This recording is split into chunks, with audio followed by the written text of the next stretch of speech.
Hi guys, this is Gina from Speech Without Limits. Welcome to today's video. I am going to be modeling the book, The Gruffalo. I am just going to be using a simple core board. It's the 96 location core board that you can print off for free from Satilla's website. And it's their Word Power 60 Basic, but it's the 96 location, so it has a few extra words for it. On top of it, I have added a fringe strip. So a lot of times I'll have a longer core board and then I can just put on multiple flips, but I'm doing it from home. So I didn't have any binding rings and everything. So I just taped it to the back. So you have your flip taped to the back up at the top for your fringe vocabulary. So my nouns. While I'm modeling the book, I'm going to focus on repeated core words that are inside of the book. And the core words that I chose that repeat themselves throughout the story are where and good that I'll be modeling. And when I say I'm modeling, when I say it with my mouth and I'm reading the word, I'm also going to point to it. I'm not going to expect the student to do that whenever I'm in my sessions. Modeling is purely just showing them. I'm not prompting them or expecting anything back from them. All right. I'm also going to include, as you'll see in the book, I've talked about the car strategy before in a couple of videos. I'm actually going to show you what that looks like and model that for you. And then I'm going to include story props. If you follow me on Instagram, you'll see that every week for whatever book that we're doing in therapy, I usually try to incorporate story props as well. Research has shown time and again that they increase engagement with students and attention, and you'll see that anytime that you use them. So my kids really love them, and so I use them. For today's story props, this is my first time doing this, was a box diorama. I probably did one back in elementary school, but it's been a while. So just printed off a landscape. And this is actually included in the packet. If you go to my TPT store, this packet is for free. Or if you're getting it off of the blog post on Practical AAC, it's free there as well. So you can print off the landscape. You're just going to tape that in the back of a box. If you have young children like me, you have plenty of diaper boxes around. So that's what I used. And then the story props are actually included in the packet too. So you can just print those off, and I just taped them to craft sticks at the bottom so that I can, as you'll see in the story, hold them up top. Okay. All right. So we'll go ahead and get started here. The car strategy, I guess I'll back up just a little bit. The car strategy is from the literacyforallinstruction.ca website is where I found out about it from when a coworker of mine and I were both researching and looking up things for a literacy training that we did where we work. And now I use it all the time. So this handout I have included so that you can easily just print it off from the blog site. Otherwise, you can go to that website and print it off as well. But you can print this off. It reminds you of the car strategy, and the car strategy is basically just that I'm going to comment and I'm going to wait for the student to make maybe a response of some kind. If they don't, I'll ask a question. And whenever I go to ask a question, I'm going to not ask a yes or no question. We get stuck in that rut. Do you ever feel like that? So to help get you out of that yes-no rut, you can use one of their questions up here. So one of the crowd questions, if it's a C, it's a completion question. R is a recall question. O is an open-ended question.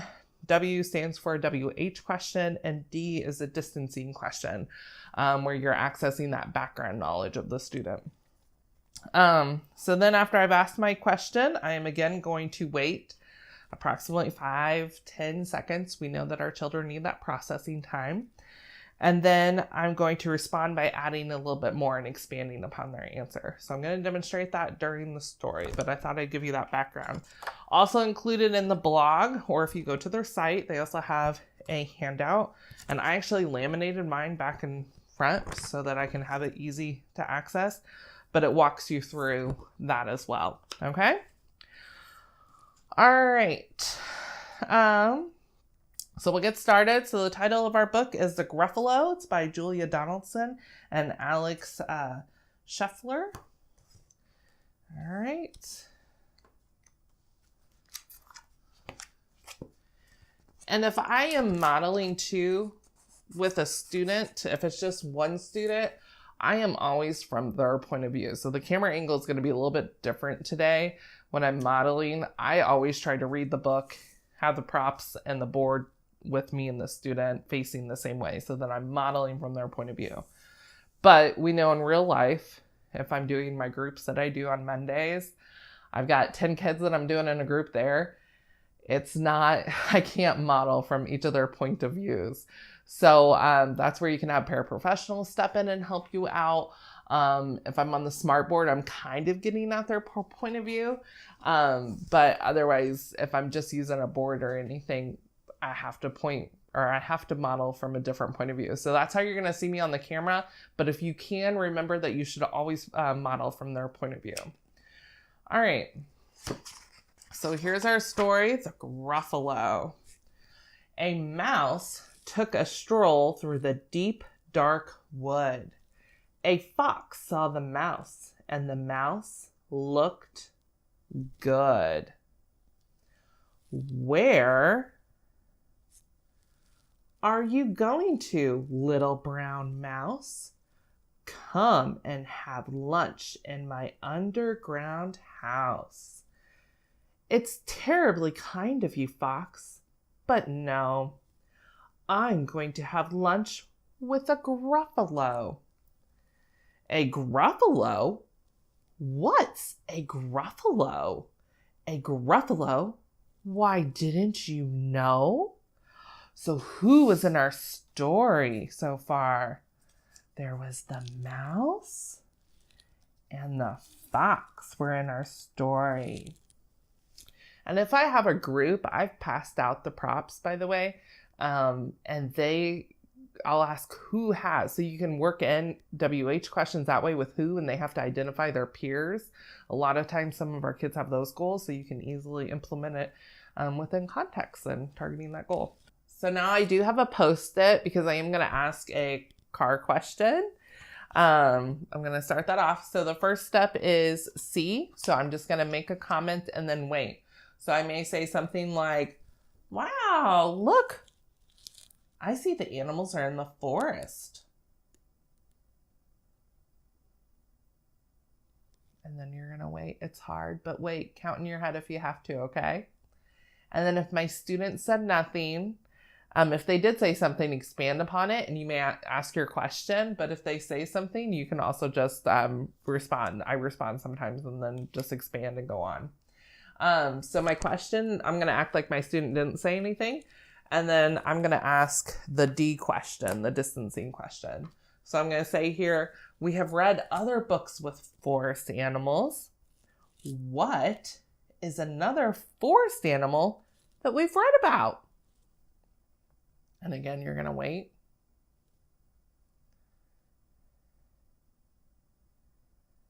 And maybe they say one, like they could say bear, because I've been, for my forest theme, I did a lot of bears. So if they said bear, I'd be like, yeah, that is right. We read about a bear, and a bear is a forest animal too. Or a brown bear is a forest animal. Any way that you can expand upon it, okay?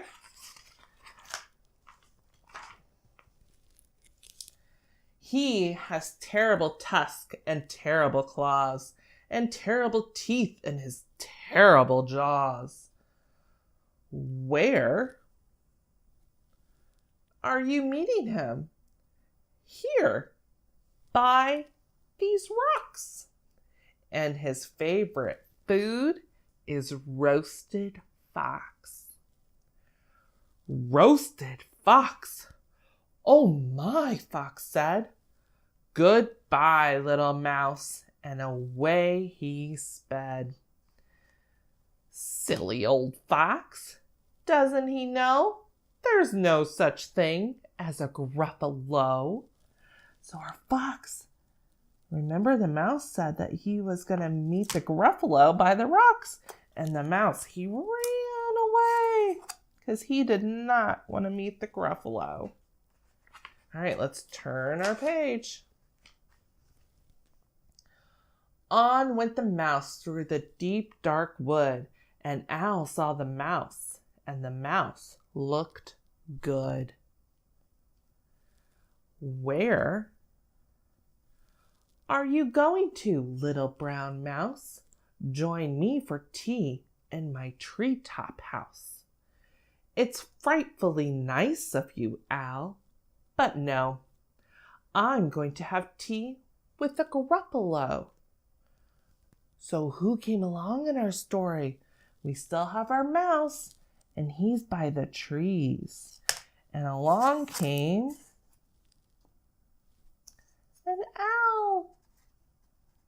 That's our next character in our story. All right. A Gruffalo? What's a Gruffalo? A Gruffalo. Why, didn't you know? He has knobbly knees and turned out toes and a poisonous wart at the end of his nose. Where are you meeting him? Here, by this stream.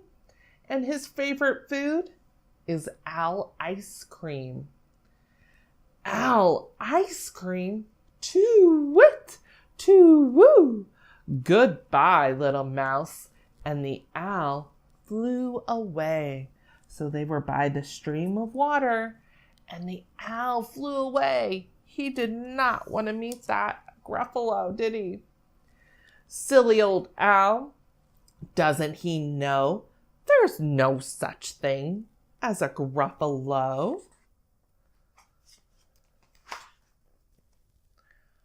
On went the mouse through the deep, dark wood. A snake saw the mouse, and the mouse looked good. Where are you going to, little brown mouse? Come for a feast in my log pile house.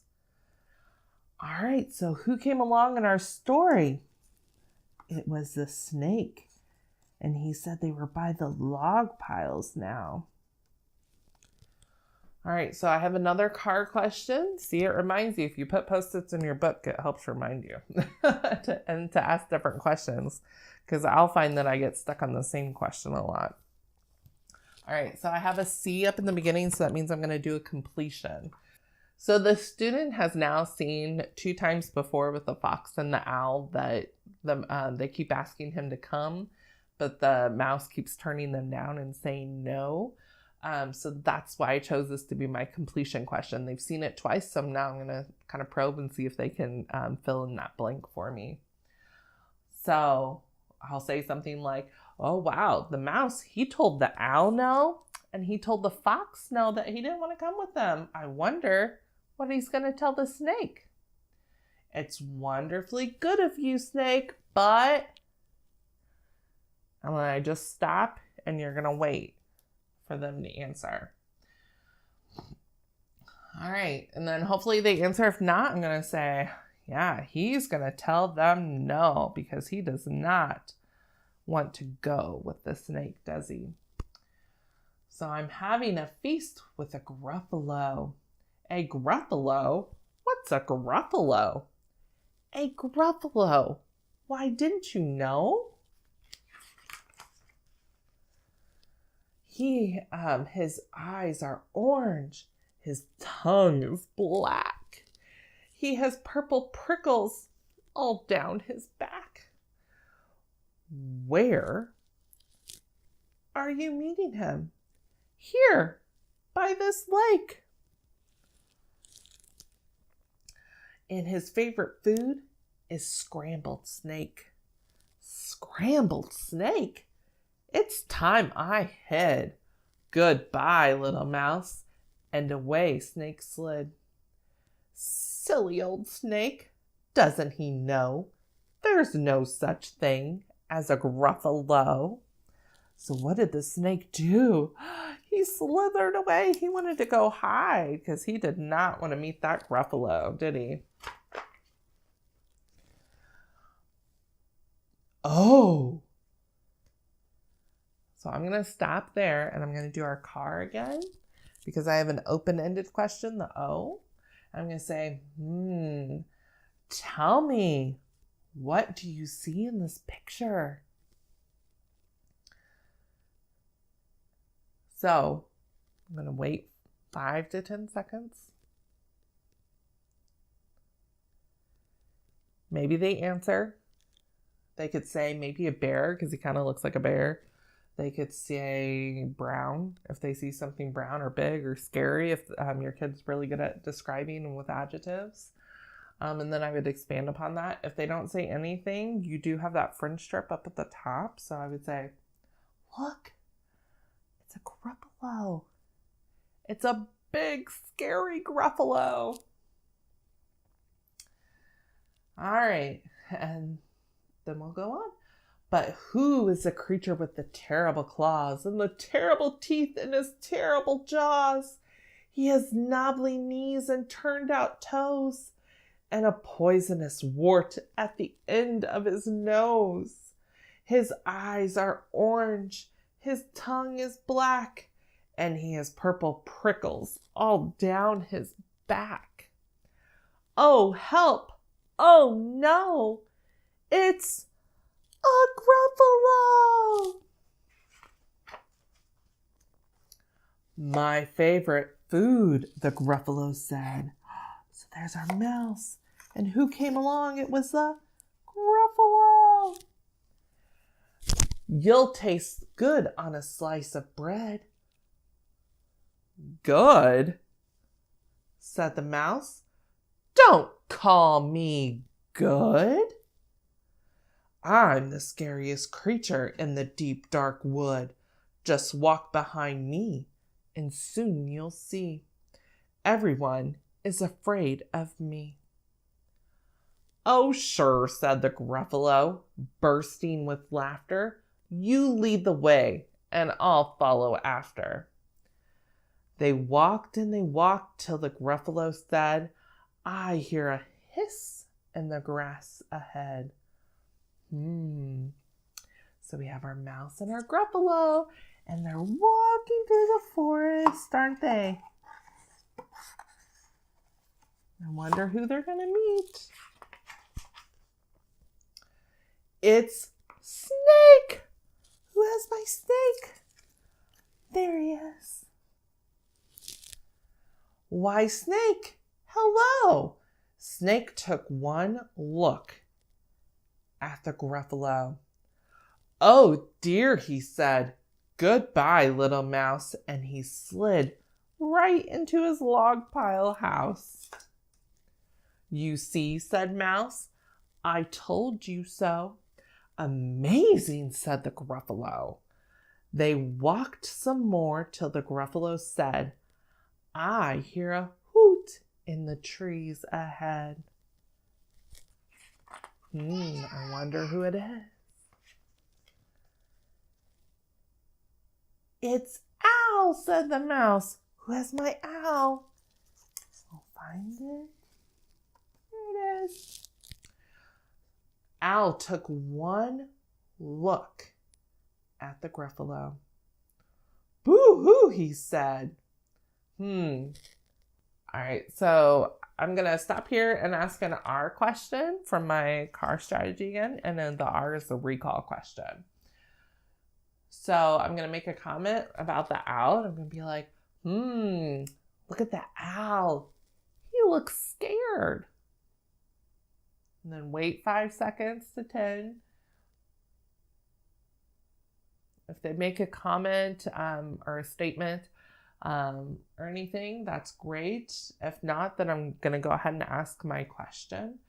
So I'm going to say, what happened when the snake saw the Gruffalo? And again, you're going to wait 5 to 10 seconds. If they said something, you can expand upon it. If they didn't say anything, then you can answer for them. So remember the snake. I'll even flip back sometimes. I'll be like, remember, he looks scared. Just like the owl looks scared. And the snake, he wanted to go and hide. because he was afraid of the Gruffalo. I bet the owl, he's going to go and hide because he doesn't want the Gruffalo to eat him. Or if the student said like he's going to go or he's going to hide or scared, I'd be like, yeah, he's scared because the Gruffalo is going to eat him. So that's how you're going to expand and add more to it. All right, so boo-hoo, he said goodbye, little mouse, and flew right up to the treetop house. You see, said Mouse, I told you so. Astounding, said the Gruffalo. They walked some more. I forgot to take our owl out. Remember, he flew away. So they walked some more till the Gruffalo said, I hear some paws on the path ahead.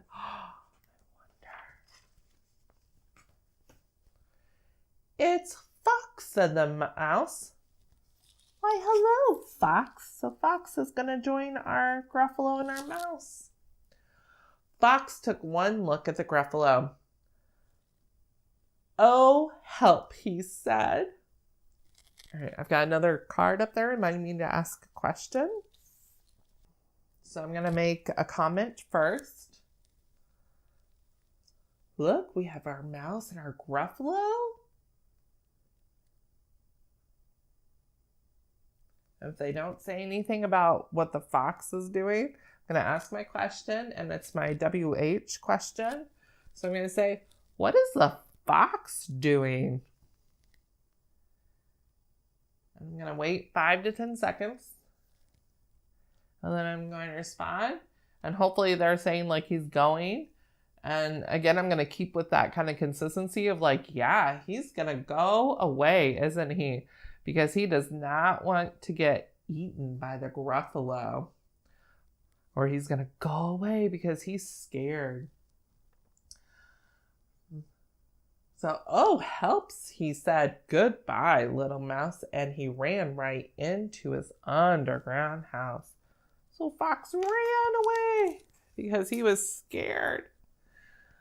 The mouse said, Gruffalo, now you see everyone is afraid of me.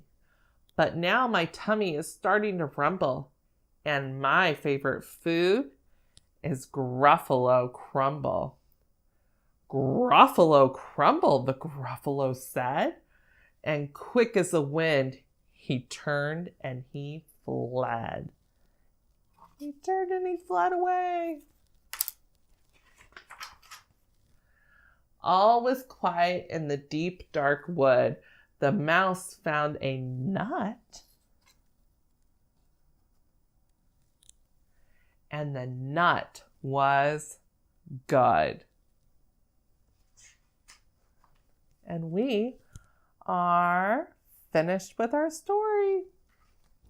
So there's the Gruffalo. I know it was a little bit longer of a video, but I just incorporated, you can see it's a little bit more interactive when you actually have students with the story props, obviously. But there's that using disciplinal core board. I use the core boards a lot for my kids who have language difficulties. They don't necessarily need an AAC system or anything, but they really benefit from the visual support for communication. To understand what's going on and to break down maybe some higher vocabulary words that might be included in books and stuff. So there's that, using that with my fringe at the top, because you always want to give them access to any repeated nouns that are in there. You want to have that nice balance of core and fringe. And then using the car strategy. Okay? Thanks for watching. And if you have any questions or anything, please feel free to comment below, or you can DM me on Instagram. I'd love to hear your thoughts or questions. Thanks for watching.